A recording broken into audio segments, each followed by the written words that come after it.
Question 5th. At the end of activity 6-7, a product is to be launched and the date has been announced for the inaugural function based on the normal duration of activities as given in the network below. Activity 6-7 complete होने के बाद product की हमें launching करनी है. So we can see in the network diagram activity 6-7 is the last activity. ये activity complete होते ही we have to launch the product and हमें उसके इनॉग्रल फंक्शन की भी डेट हम अनाउंस कर चुके हैं. Date for the inaugural function has been announced. Activities have been subcontracted by the project manager to contractors A, B, C, D, E, F, G and H as indicated in the table below. बोला है project manager ने सारी activities को सब contract कर दिया है, दूसरे लोगों को दे दिया है. The contractors have been hired from A to H who will undertake these activities. तो आपको नीचे टेबल में बताया हुआ है कौन सी एक्टिविटी किस कॉन्ट्रैक्टर को हमने दी है. Each subcontractor offers a discount on his contract price for each day given to him in addition to normal days indicated in the network. Every subcontractor will be giving you a discount if you give him a margin on days. अगर आप उसको ज़्यादा time देते हो जितना normal time is mentioned in the network, if you are asking him कि आप इससे ज़्यादा 1 या 2 दिन भी ले सकते हो, so wherever you are giving that margin of days, वो आपको कुछ डिस्काउंट देता है. आप अगर टाइम का उसके ऊपर रेस्ट्रिक्शन डालते हो तो जितना आपको कॉस्ट लगता है उससे कम कॉस्ट लगेगा अगर आप उसे कुछ 1-2 दिन का मार्जिन दोगे. लाइक सपोज एक्टिविटी 1-2 को हमें दिया हुआ है कि इट इज़ टेकिंग 7 days. अगर आप अपने कॉन्ट्रैक्टर को बोलोगे you can complete it in 8 days, तो 1 दिन आप उसको एक्स्ट्रा दे रहे हो. नॉर्मल ड्यूरेशन से you are giving 1 day extra. उस 1 day का they will be giving you a discount of 300 rupees for activity 1-2. So every subcontractor will be giving you a discount if you are giving him an extra margin of days. Then what will be the maximum discount that the project manager may earn for the company without delaying the launch of the product? Product का launch हमें delay नहीं करना है. उस delay को avoid करते हुए, मतलब जो क्रिटिकल पाथ एक्टिविटीज़ हैं वो एज इट इज़ उतने ही टाइम फ्रेम में फुलफिल होनी चाहिए. क्रिटिकल पाथ एक्टिविटीज़ से ही हमारे प्रोजेक्ट की ड्यूरेशन गवर्न होती है. So whenever we are saying that we do not have to delay the project, that means critical activities सारी टाइमली कंप्लीट हो जानी चाहिए. उसमें there should not be any margin at all. Okay, critical के अलावा जितनी नॉन क्रिटिकल एक्टिविटीज़ हैं वहाँ पर देयर आर चांसेस कि कुछ ना कुछ मार्जिन रहे, हमारे पास थोड़ा बहुत 1 दिन 2 दिन 4 दिन का कुछ मार्जिन बच जाए for the non critical activities. So you have been asked to provide to find out the maximum discount which you can avail by delaying these non critical activities. Non critical activities को delay करके या वहाँ पर आप margin दो सब contractors को, उससे कितना मैक्सिमम डिस्काउंट आप अर्न कर सकते हो.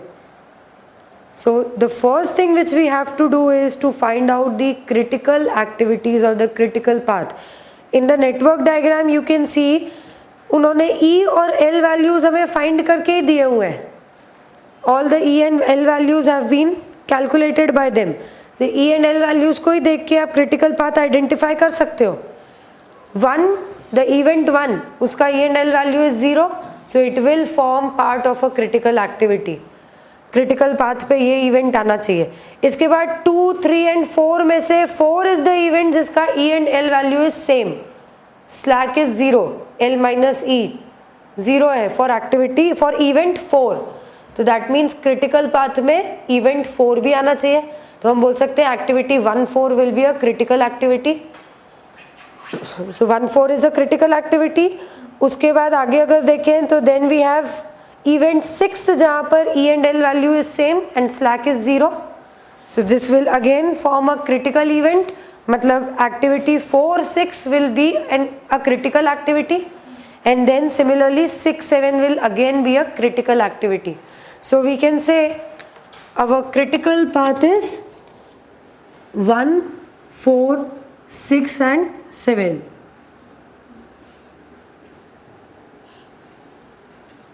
This is the critical path. So any activity in this falling in this path, that is 1, 4, 4, 6 and 6, 7, ये तीनों एक्टिविटीज में हम कोई भी डिले नहीं कर सकते. भले ही सब कॉन्ट्रैक्टर हमें कितना भी डिस्काउंट ऑफर कर दे, पर हम डिस्काउंट नहीं एक्सेप्ट कर सकते, कोई मार्जिन उसे दे नहीं सकते, because we do not want to extend the project duration. इसके अलावा बाकी की जो भी एक्टिविटीज हैं वहां पर कुछ ना कुछ डिले पॉसिबल है. क्रिटिकल पाथ के अलावा what all will be the non critical path. Non critical path में हमारे पास मार्जिन अवेलेबल होंगे. नॉन क्रिटिकल पाथ कौन कौन सा हो जाएगा? So we can have 1, 2, 5, 6, 7 and 1, 3, 5, 6, 7. ये दो हमारे नॉन क्रिटिकल पाथ्स हो जाएंगे. इन दोनों पाथ में हमारे पास मार्जिन अवेलेबल है. इन दोनों पाथ में हम सब कॉन्ट्रैक्टर को मार्जिन देके डिस्काउंट अवेल कर सकते हैं. अगर हम पाथ 1 में देखें तो पाथ 1 में ये जो एक्टिविटी है 6, 7, पाथ 1 एज वेल एज 2, दोनों में ये क्रिटिकल एक्टिविटी है, तो इसमें तो कोई मार्जिन हम प्रोवाइड नहीं कर सकते.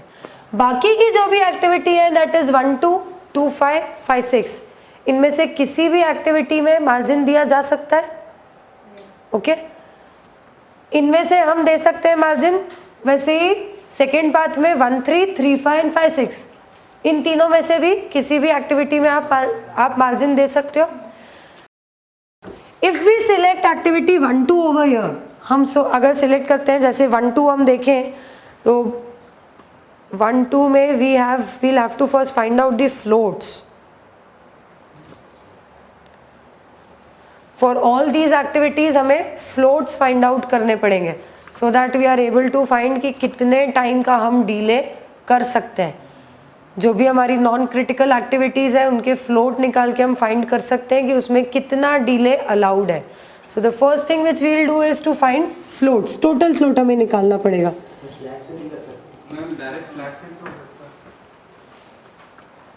डायरेक्ट स्लैक से it can give you wrong answers. For activity 2, 5 and 3, 5 if you see, जो मर्ज इवेंट है डायरेक्टली स्लैक से करने से गलत आंसर आ सकता है. बिकॉज मर्ज इवेंट में हम जो ई वैल्यू सिलेक्ट करते हैं वो किसी एक ही की होती है, दोनों की ई वैल्यूज वहां पर नहीं दिख रही हैं. Okay, non critical activities, their earliest start time, earliest finish time, latest start time, latest finish time and float. Non critical activities में हमारे पास 1, 2 फर्स्ट पाथ की है, 1, 2, 2, 5, 5, 6. सेकेंड पाथ में हमारे पास है 1, 3 एंड 3, 5, 5, 6 यहाँ पर हमने ऑलरेडी लिख दिया है. These are the only activities जहाँ पर there is a margin possible. 6, 7 will again be a critical activity. Earliest start time 1, 2 का क्या होगा? 0. 0 पे हम स्टार्ट कर सकते हैं. 0 पे स्टार्ट करेंगे तो 1, 2 will be finished by 7. Then latest finish time क्या होगा? 1, 2 का. सो जो हेड इवेंट की हमारी एल वैल्यू होती है उसे ही हम लेटेस्ट फिनिश टाइम बोलते हैं. So for 1, 2 the head event is 2, उसकी एल वैल्यू इज 9. तो मैक्सिमम हम 9 डेज तक ये एक्टिविटी हमें कंप्लीट करना है. एट एनी कॉस्ट 9 डेज तक ये एक्टिविटी कंप्लीट हो जानी चाहिए. So from here we can say, sorry यहाँ पर एक ड्यूरेशन का भी कॉलम आएगा. Duration will be 7, 6, 5, 2 and 9.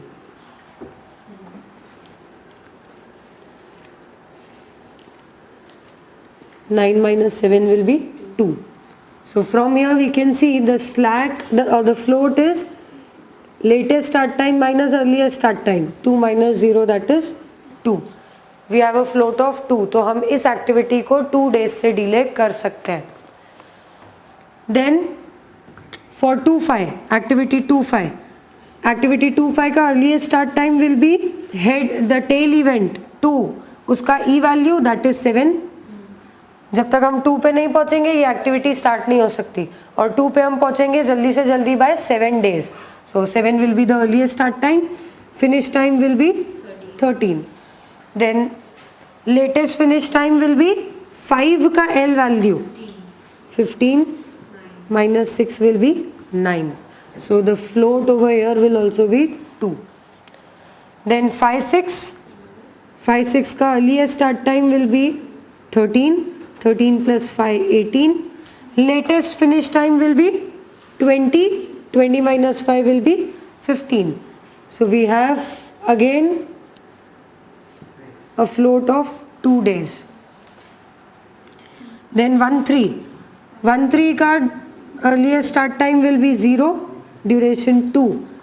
Latest finish time will be 6, so this will be 4. Then 3-5, earliest start time will be 2 plus 9 11. Latest finish time will be 15 minus 9 4.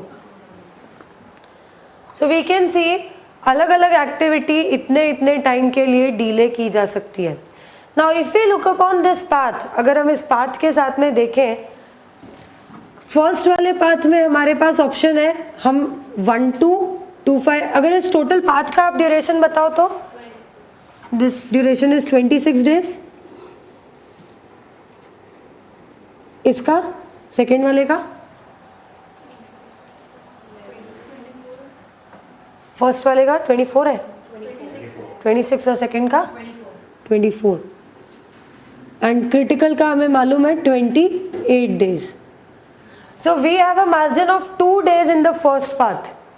First path में आपकी जो तीनों नॉन क्रिटिकल एक्टिविटीज हैं, तीनों में से आप किसी को भी कम करो, लेकिन 2 दिन से ज़्यादा आप कम नहीं कर सकते. किसी को भी आप कम करोगे बट 2 दिन से ज़्यादा ये कम नहीं होना चाहिए. सो इट कैन बी एक दिन से ये कम हो गया, एक दिन से ये कम हो गया, या इट कैन बी यही 2 दिन से कम हो गया, या ये वाला ही 2 दिन से कम हो गया. Similarly if we look upon path 3, हमारे पास टोटल गैप है 4 डेज का. बाय 28 डेज तो हमें एनी हाउ कंप्लीट करना ही है. We have a margin of 4 days. 4 days में हमें ये सारा पाथ कंप्लीट करना है. अब ये 4 डेज का रिडक्शन इनमें से किसी भी एक्टिविटी में दिया जा सकता है.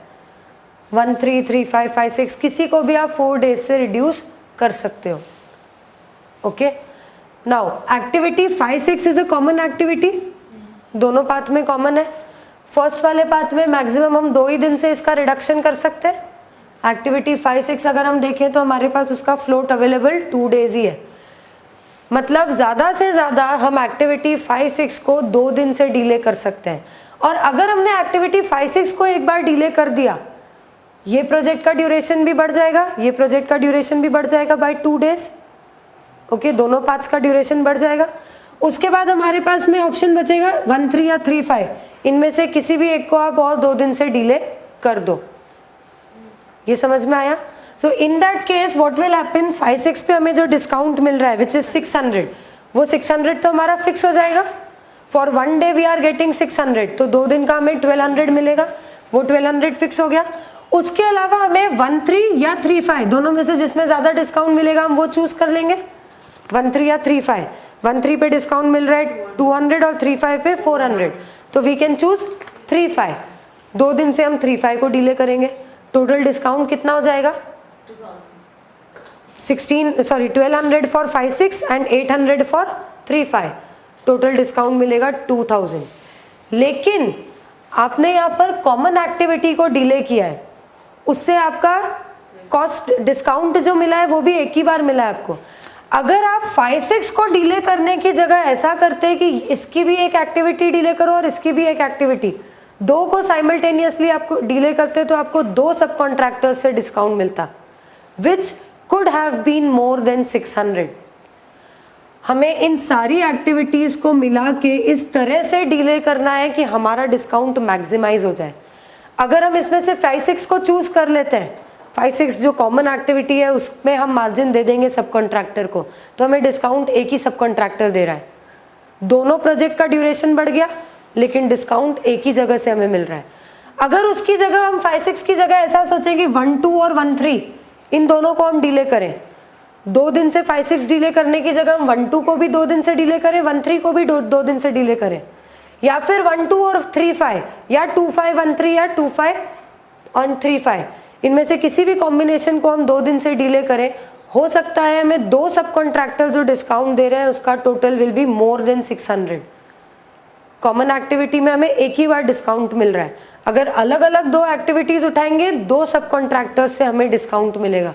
डिस्काउंट को हमें मैक्सिमाइज करना है, so we have to find out that combination which can maximize our discount. अगर हम देखें फर्स्ट वाले पाथ में we have non common activity of 1 2 and 2 5।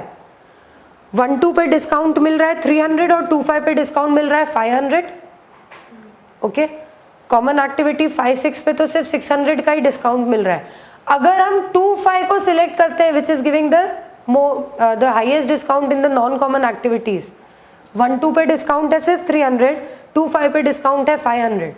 अगर हम 2 5 को सिलेक्ट करेंगे तो 2 5 2 दिन से ही डिले किया जा सकता है। From here we can see maximum हम 2 दिन से डिले कर सकते हैं 2 5 को। हमारा फर्स्ट वाला जो ड्यूरेशन है वो 28 पे पहुंच जाएगा।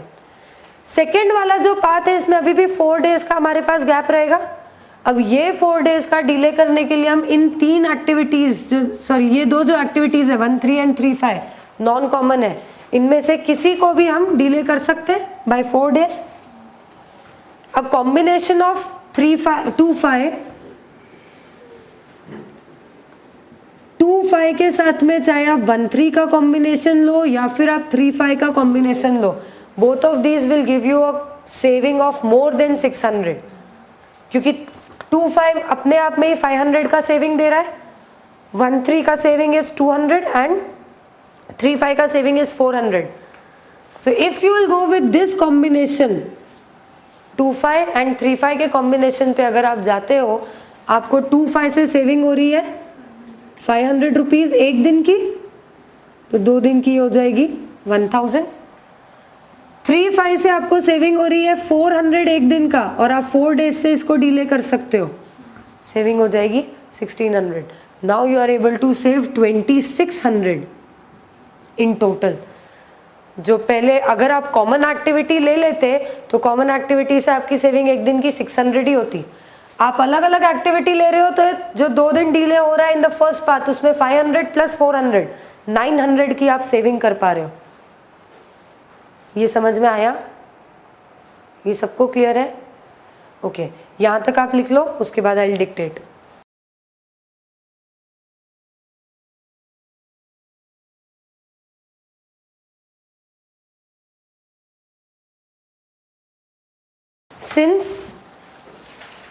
Since 5 6 is a common activity, इनको नेम दे दो 1 and 2, जो नॉन क्रिटिकल पार्ट्स हैं उनको नंबर कर दो, part 1 and part 2,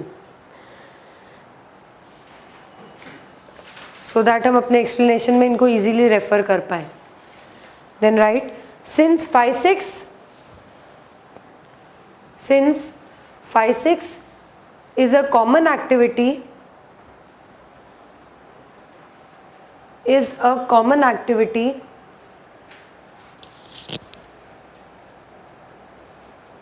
on parts 1 and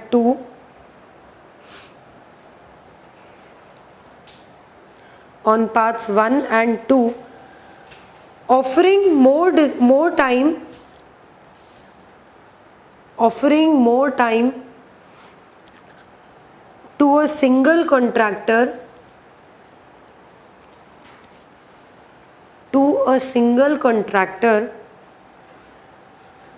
will not result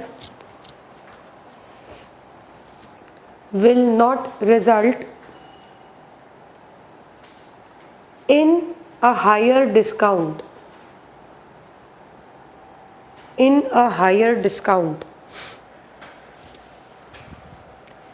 Next line, in path 1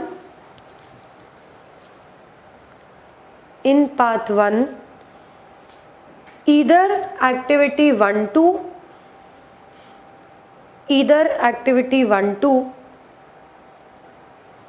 or 2 5, either activity 1 2 or 2 5 can be delayed by 2 days.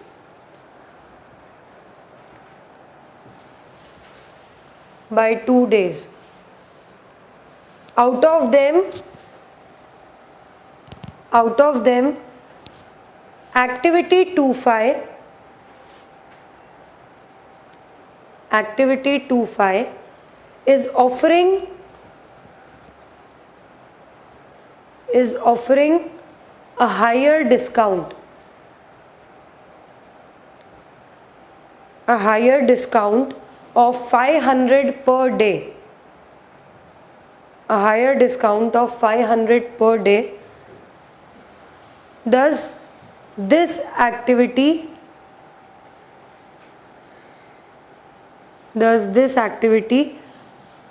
should be delayed. Should be delayed. Next line. In path 2,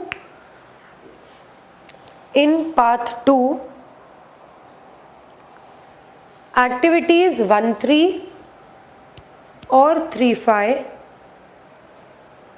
activities 1.3 or 3.5 can be delayed for 4 days. For 4 days. Out of them,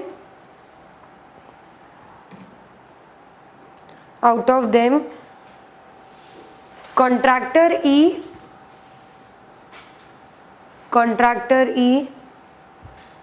in bracket write activity 3.5 is promising more discount.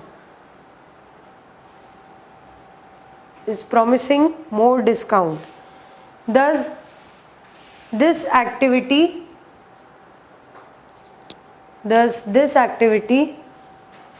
should be delayed.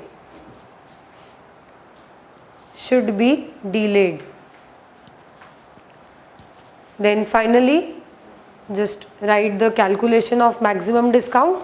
So maximum discount will be for activity 2.5, discount will be 500 into 2, that is 1000, and for activity 3.5 the discount shall be 400 into 4, that is 1600. So maximum possible discount shall be 2600. This is your final conclusion.